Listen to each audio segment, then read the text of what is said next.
ಒಂದು ಸಾರಿ ಬುದ್ಧ ಭಗವಂತ ಪ್ರವಚನ ಮಾಡ್ತಿದ್ದಂತ. ಬುದ್ಧನ ಪ್ರವಚನ ಅಂತಂದ್ರೆ ಲಕ್ಷ ಲಕ್ಷ ಜನ ಬರ್ತಿದ್ರಿ ಪ್ರವಚನಕ್ಕೆ, ಲಕ್ಷ ಲಕ್ಷ ಜನ. ಅದು ನಿಮಗೆ ಗೊತ್ತಾಗುವಂಗೆ ಹೇಳ್ಬೇಕಂದ್ರೆ ನಮ್ಮ ಬಿಜಾಪುರದ ಜ್ಞಾನಯೋಗಾಶ್ರಮದ ಸಿದ್ದೇಶ್ವರ ಮಹಾಸ್ವಾಮಿಗಳಿಗೆ ಅಥವಾ ಕೊಪ್ಪಳದ ಗವಿಸಿದ್ದೇಶ್ವರ ಮಹಾಸ್ವಾಮಿಗಳಿಗೆ ಹೆಂಗೆ ಲಕ್ಷ ಲಕ್ಷ ಜನ ಸೇರ್ತಾರಲ್ಲ, ಆವತ್ತಿನ ಕಾಲದೊಳಗೆ ಬುದ್ಧ ಭಗವಂತನ ಪ್ರವಚನಕ್ಕೆ 10 ಎಕರೆ ಜನ ಸರಿಯಾದ ಸಮಯಕ್ಕೆ ಬಂದು ಕೂಡಿರ್ತಿದ್ರು. ಸರಿಯಾದ ಸಮಯಕ್ಕೆ ಬಂದು ಕೂತು ಸೈಲೆಂಟಾಗಿ ಪ್ರವಚನ ಕೇಳಿ ಮುಗಿಸ್ಕೊಂಡು ಹೋಗ್ತಿದ್ರು ಅಂತ ಪ್ರವಚನಕ್ಕೆ ಬರ್ತಿದ್ರು. ಹೆಂಗಂದ್ರೆ ತಂಡೋಪತಂಡಾಗಿ ಮಹಾಲಿಂಗಪುರದಲ್ಲಿ ಮೊನ್ನೆ ಕೊಪ್ಪಳದ ಗವಿಸಿದ್ದೇಶ್ವರ ಪ್ರವಚನಕ್ಕೆ ಹೆಂಗೆ ಜನ ಬರ್ತಿತ್ತು ಅಂತಂದ್ರೆ ಆ ಹೈವೇ 1 ತಾಸು ಬಂದ್ ಮಾಡ್ತಿದ್ರಿ, ಟ್ರಾಫಿಕ್ ಅಷ್ಟು ಸಾಗರೋಪಾದಿಯಲ್ಲಿ ಜನ ಬರ್ತಿದ್ರು. ಹಂಗೆ ಬುದ್ಧ ಭಗವಂತನ ಪ್ರವಚನಕ್ಕೆ ಸಾಗರೋಪಾದಿಯೊಳಗೆ ಜನ ಬರ್ತಿದ್ರು. ಒಬ್ಬ ಹುಡುಗ ಆಶ್ಚರ್ಯಪಟ್ಟವ, ಅಲ್ಲ ನಾನು ಇಲೆಕ್ಷನಕ್ಕೆ ಯಾವ್ದಾರ ಫಂಕ್ಷನ್ ಇದ್ರೆ ರೊಕ್ಕ ಕೊಟ್ಟು ಬಸ್ ಮಾಡಿ ಗಾಡಿ ಮಾಡಿ ಕರ್ಕೊಂಡು ಹೋಗ್ತಾರಲ್ಲ, ಅಂಥಲ್ಲಿ ಮಂದಿ ಕೂಡುವುದನ್ನು ನೋಡಿ ನಾನು. ಇಲ್ಲಿ ಯಾರೂ ರೊಕ್ಕ ಕೊಡಂಗಿಲ್ಲ, ಯಾರೂ ಗಾಡಿ ಮಾಡಿಲ್ಲ, ತಾನ ಇಷ್ಟು ಲಕ್ಷ ಗಂಟ್ಲೆ ಜನ ಹೋಗ್ತಾರಂದ್ರೆ ಏನಿರ್ಬೇಕು ಅಂಥದ್ದು ಅಂತ ಆ ಊರಿನ ಪ್ರತಿಷ್ಠಿತ ಶ್ರೀಮಂತನ ಮಗ ಅವ, ಭಾಳ ದೊಡ್ಡ ಶ್ರೀಮಂತನ ಮಗ ಅವ. ಕಾರ್ 1 ಕೋಟಿ ರೂಪಾಯಿ ಕಿಮ್ಮತ್ತಿನ ಕಾರ್ ಸೈಡ್ ಹಚ್ಚಿದ್ರು ಅವನು. ಜನ ಹೋಗುವಾಗ ಜನ ಹೋಗುತ್ತಕ ಗಾಡಿ ಬಂದು ಅವ ಹೊರಗೆ ಬಂದ.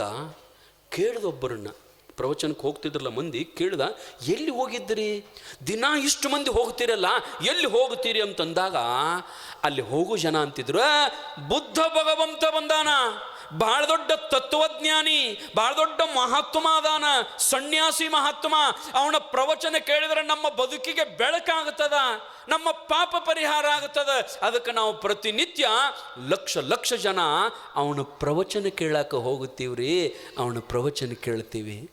ಅವ ಅಂದ, ಇಷ್ಟು ಮಂದಿನ ಜಗ್ಗು ಹಂಗ ಏನಿರ್ಬೇಕು ಅವರಲ್ಲಿ, ಇಷ್ಟು ಮಂದಿನ ಜಗ್ಗು ಅಂತಾದ ಶಕ್ತಿ ಏನಿರ್ಬೇಕು, ಅವ್ರನ್ನೊಂದು ಸಾರಿ ನಾನು ನೋಡ್ಬೇಕಲ್ಲ, ಯಾರಿರ್ಬೇಕು ಅವ್ರಂತ ತಿಳ್ಕೊಂಡ ಮರುದಿನ ಅವನು ಹೋಗಕ್ಕೆ ತಯಾರಾದ್ರಿ. ನಿಮಗೆ ಹೇಳ್ತೀನಿ ರೀ, ಮಹಾತ್ಮರ ಹತ್ತಿರನೂ ಶಕ್ತಿ ಇರ್ಬೇಕು, ಮಹಾತ್ಮರ ಹತ್ತಿರನೂ ಸದಾಚಾರ ಇರಬೇಕು, ಅವರ ವಾಣಿ ಪರಿಶುದ್ಧ ಇರಬೇಕು, ಅಂದ್ರೆ ಅದಕ್ಕೆ ಯೋಗ್ಯತೆ ಇರ್ತದೆ. ಇಲ್ಲ ಅಂತಂದ್ರೆ ಇಲ್ಲ. ಬುದ್ಧ ಭಗವಂತ ಅವತಾರಿ ಪುರುಷ.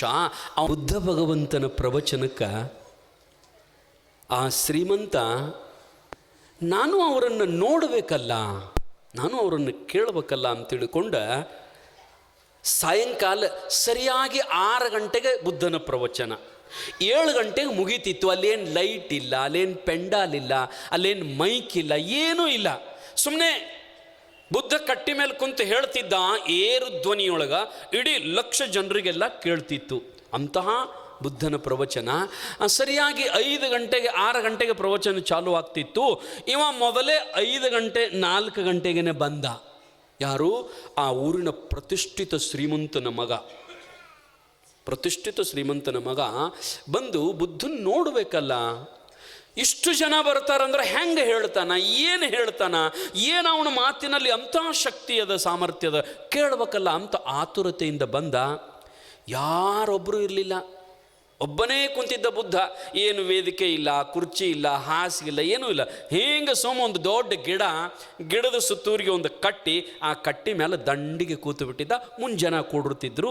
ಅವರೆಲ್ಲ 6 ಗಂಟೆಗೆ ಬರೋರು, ಇವ್ 4ಕ್ಕೆ ಬಂದಿದ್ದ. ಬಂದು ಮುಂದೆ ಕೂತ ಬುದ್ಧನ ನೋಡ್ತಿದ್ದವ. ಮಹಾತ್ಮರಲ್ಲಿ ಶಕ್ತಿ ಎಂಥದ್ದಿರ್ತದಂದ್ರೆ ಭಕ್ತರನ್ನು, ಶಿಷ್ಯನನ್ನು ಬರೇ ನೋಡಿ ಉದ್ಧಾರ ಮಾಡುವ ಶಕ್ತಿ ಗುರುವಿನಲ್ಲಿರ್ತದೆ ರೀ. ಬರೇ ನೋಟ ಮಾತ್ರದಿಂ ಮಾತನಾಡಿ ಕೆಲರಂ ಮುಟ್ಟಿ ಕೆಲರಂ ಕೂಡಿ ಕೆಲ ಜನರ ಸಂಘದ ಪರಿವಾರದಿಂದ, ಸಂಘದಿಂದ ಉದ್ಧಾರ ಮಾಡತಕ್ಕಂಥ ಶಕ್ತಿ ಇರ್ತದೆ. ಅವೇನು ಬಂದು ಕುಂತಲ್ಲ, ಬುದ್ಧ ಏನೂ ಮಾಡಲಿಲ್ಲ. ಒಂದು ಸಾರಿ ಕರುಣರಸದ ಕೋಡಿವರಿವ ಕಟಾಕ್ಷದ ಪರತತ್ವ ಅರೂಪು ಆಲಾಪದ. ಒಂದು ಸಾರಿ ಅವನನ್ನು ನೋಡಿ ಆ ಬುದ್ಧ ತನ್ನ ಕಣ್ಣಿನಿಂದ ಕರುಣೆಯ ರಸವನ್ನು ಹರಿಸಿಬಿಟ್ಟಿದ್ದ ಅವನ ಮೇಲೆ.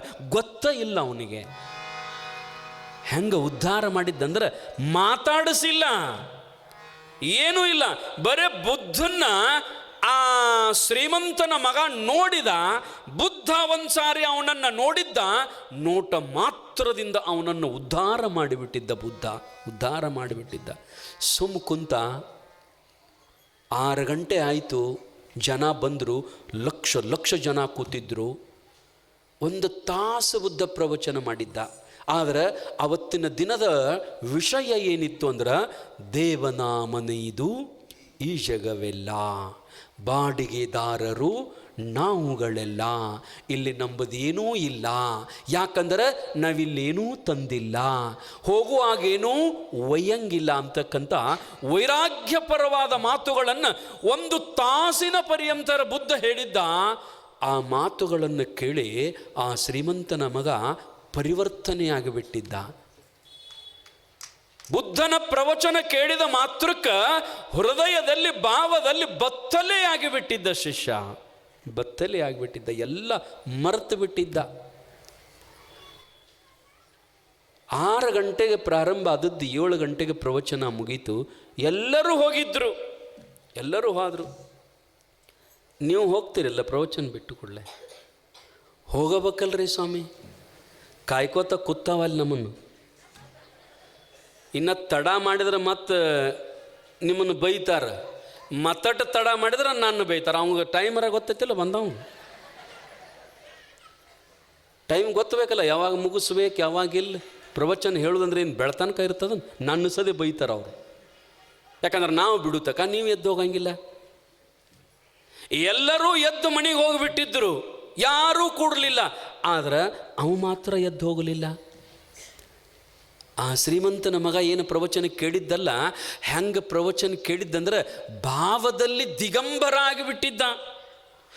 ಎಲ್ಲವನ್ನು ಕಳಿಸಿಬಿಟ್ಟಿದ್ದ, ಎಲ್ಲವನ್ನು ಮರೆತು ಬಿಟ್ಟಿದ್ದ, ಎಲ್ಲವನ್ನು ಮರೆತು ಬಿಟ್ಟಿದ್ದ.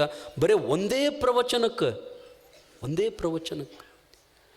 1 ತಾಸು ಕೂತ, 2 ತಾಸು ಕೂತ, 3 ತಾಸು ಕೂತ, ಪ್ರವಚನ ಮುಗುದ್ದಿಂದ ಅವ ಎದ್ದು ಹೋಗೋ ತಕ್ಕ ಬುದ್ಧನೂ ಎದ್ದು ಹೋಗಲಿಲ್ಲ, ಅವನು ಸುಮ್ಮ ಕೂತಿದ್ದ ಬುದ್ಧ.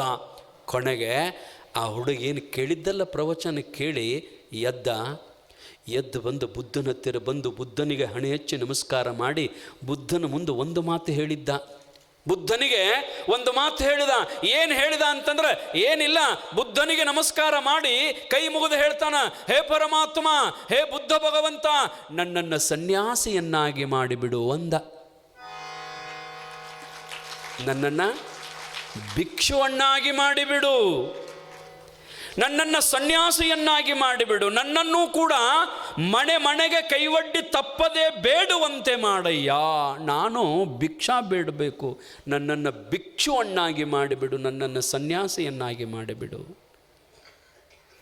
1 ದಿನ ಕೇಳಿದ ಪ್ರವಚನಕ್ಕೆ ಸನ್ಯಾಸಿಯಾದ ಬುದ್ಧ. ಅವನಿಗೆ ಕೆಂಪು ಅರಿವಿನೇ ಕೊಟ್ಟ. ಭಾವದಲ್ಲಿ ಬತ್ತಲೆ ಆಗಿದ್ದಾನೆ, ತತ್ವಜ್ಞಾನ ಆಗಿದೆ ಅಂತ ತಿಳ್ಕೊಂಡು ಬುದ್ಧ ಭಗವಂತ ತನ್ನ 2 ಕೈಗಳನ್ನು, ಹಸ್ತವನ್ನು ಮಸ್ತಕದ ಮೇಲಿಟ್ಟು ಅವನನ್ನು ಸನ್ಯಾಸಿಯಾಗಿ ಮಾಡಿಬಿಟ್ಟ, ಅವನನ್ನು ಭಿಕ್ಷುವನ್ನಾಗಿ ಮಾಡಿಬಿಟ್ಟ. ಈ ನಾಡಿನ ಪ್ರತಿಷ್ಠಿತ ಶ್ರೀಮಂತನ ಮಗ, ಬಹಳ ದೊಡ್ಡ ಶ್ರೀಮಂತನ ಮಗ. ಆ ಶ್ರೀಮಂತನಿಗೆ ಮತ್ತೊಬ್ಬ ಮಗನೇ ಇಲ್ಲ, ಮತ್ತೊಬ್ಬ ಮಗಳಿಲ್ಲ, ಇವನೊಬ್ಬನೇ ಮಗ. ಆ ಮಗನಿಗೆ ಮದುವೆಯಾಗಿ ಕೇವಲ 6 ತಿಂಗಳಾಗ್ಯದ. ಹೆಂಡತಿ ಬಂದು 1 ತಿಂಗಳಾಗ್ಯದ. ಮನ್ಯಾಗ ನೂತನ ವಧು, ಸುಂದರವಾದ ಹೆಂಡತಿ ಅದಳ ಮನ್ಯಾಗ. ನೆನಪಾಗಲಿಲ್ಲ. ಹೆಂಗೆ ಕೇಳಿರ್ಬೇಕು? ಕೇಳಿದ್ರೆ ಹಂಗೆ ಕೇಳ್ಬೇಕ್ರಿ ಅವ. ಪ್ರವಚನ ಬಿಟ್ಟು ಕೂಡಲೇ ನಿಮ್ಮ ಗಂಡ ನೆನಪಾಕ, ನಿಮಗೆ ಹೆಂಗೆ ಕೇಳ್ತೀರಿ ಅಂಬಲ್ಲಿ? ಪ್ರವಚನ ಮುಗಿದು ಕೂಡಲೇ ನಿಮ್ಮ ಮಕ್ಕಳು ನೆನಪಕ್ಕಾವು ನಿಮಗೆ. ನಂದು ನೆನಪ ಹಾರಿ ಹೋಗಿಬಿಡ್ತದ. ಮನೆಗೆ ಹೋಗಿ ಪ್ರವಚನಕ್ಕೆ ಯಾರು ಬಂದಾರ, ಯಾವರು ಬಂದಾರ, ಅವರು ನಮ್ಮೂರು ನೆನಪಿರಂಗಿಲ್ಲ. ನಾವು ಯಾರೋ ಬಂದಾರ ಅಣ್ಕೋತ ಹೋಗಿಬಿಡ್ತೀರಿ, ಹೌದಿಲ್ರಿ? ಆ ಹುಡುಗ ಹೆಂಗೆ ಕೇಳಿರ್ಬೇಕು? ಕೇವಲ 1 ತಿಂಗಳು ಬಂದಿರತಕ್ಕಂಥ ಹೆಂಡತಿಯನ್ನು ಮರೆತಿದ್ದ. ಈ ಸುದ್ದಿ ಗೊತ್ತಾಯಿತು ಊರಾಗ. ಅರೆ, ಸಾಹುಕಾರನ ಮಗ, ಶ್ರೀಮಂತನ ಮಗ ಕೇವಲ 1 ದಿನದ ಪ್ರವಚನವನ್ನು ಕೇಳಿ ಬುದ್ಧನ ಮುಂದೆ ಹೋಗಿ ಸನ್ಯಾಸಿಯಾಗಿ ಬಿಟ್ಟಿದ್ದಾನೆ, ಭಿಕ್ಷುವನ್ನಾಗಿ ಮಾಡಿಬಿಟ್ಟಿದ್ದಾನೆ, ಕೈಯೊಳಗೆ ತಾಟ ಹಿಡ್ಕೊಂಡಾನ. ಈ ರಾಜ್ಯದ ಪ್ರತಿಷ್ಠಿತ ಶ್ರೀಮಂತನ ಮಗ ಅಂತ ಸುದ್ದಿ ಗೊತ್ತಾದಾಗ ಅವರಪ್ಪನಿಗೂ ಗೊತ್ತಾಯಿತು. ಅವರಪ್ಪನಿಗೆ ಇಷ್ಟು ನೋವಾಯಿತು. ನನ್ನ ಮಗ, ನಾನಿಷ್ಟು ದೊಡ್ಡ ಶ್ರೀಮಂತ, ನಾನು ಈ ಆಸ್ತಿಯನ್ನ, ಈ ಸಂಪತ್ತನ್ನು ಯಾರಿಗೋಸ್ಕರ ಗಳಿಸೀನಿ? ನನ್ನ ಮಗನಿಗೆ, ನನ್ನ ವಂಶಕ್ಕೆ ವಂಶೋದ್ಧಾರ ಯಾರು?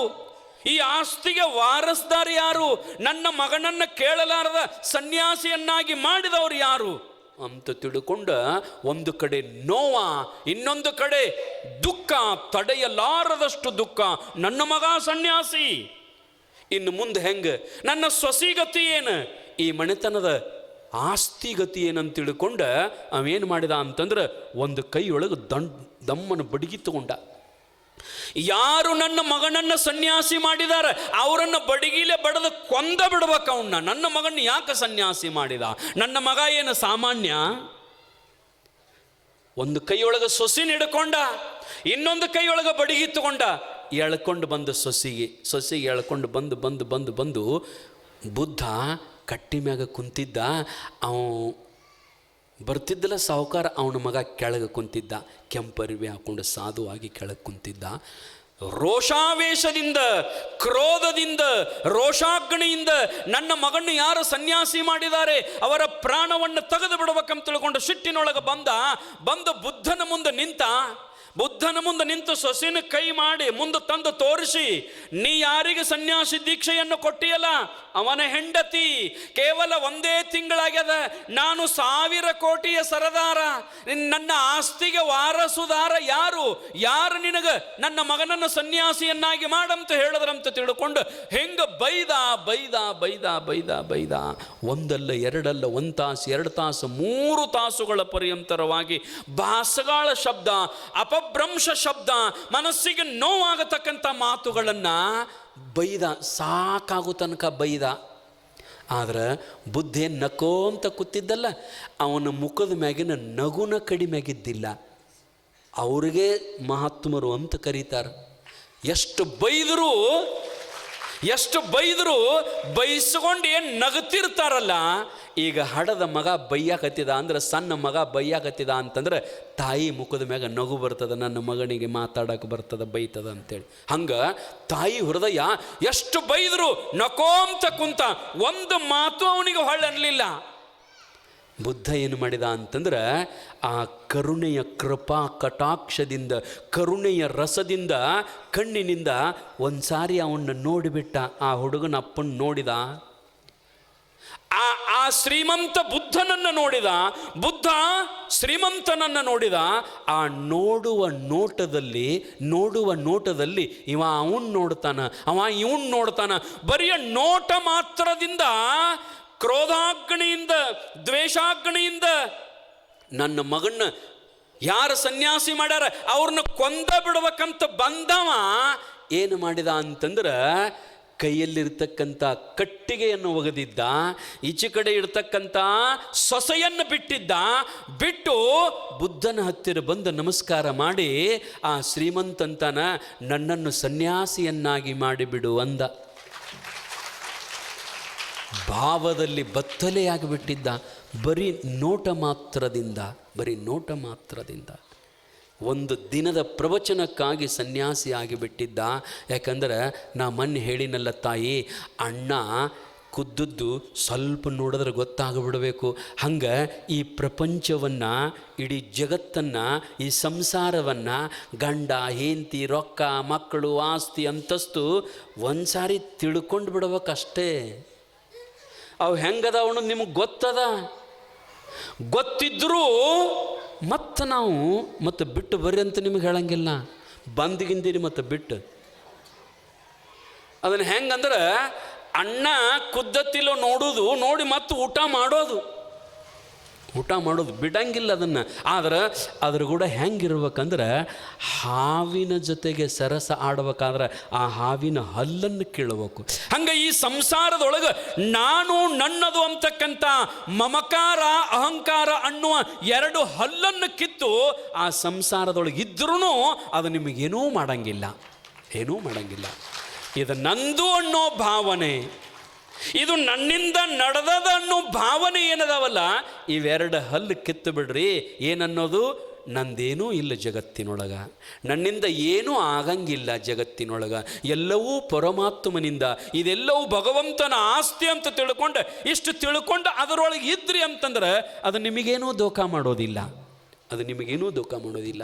ಆ ರೀತಿಯೊಳಗೆ ತಾವೆಲ್ಲರೂ ಏನಪ್ಪ ಅಂತಂದ್ರೆ ಸಂಸಾರದೊಳಗೆ ಹೆಂಗಿರಬೇಕು ಅಂತಂದ್ರೆ ಭಾಳ ಪರಿಶುದ್ಧವಾಗಿರ್ರಿ. ನಾ ಇವತ್ತು 4 ಮಾತಿನೊಳಗೆ ಒಂದು ಮಾತು ಹೇಳಿ ನಾನು, ಏನು? ಶ್ರುತೇನ. ಇನ್ನು ನಾಳೆ ಶೀಲೇನ ಅಂತಕ್ಕಂಥದ್ದು, ಅದರ ಬಗ್ಗೆ ಸ್ವಲ್ಪ ನೋಡೋಣ ಅಂಥೇಳಿ ವಾಗ್ರೂಪ ಸೇವೆಗೆ ವಿರಾಮ ಮಾಡೋಣ.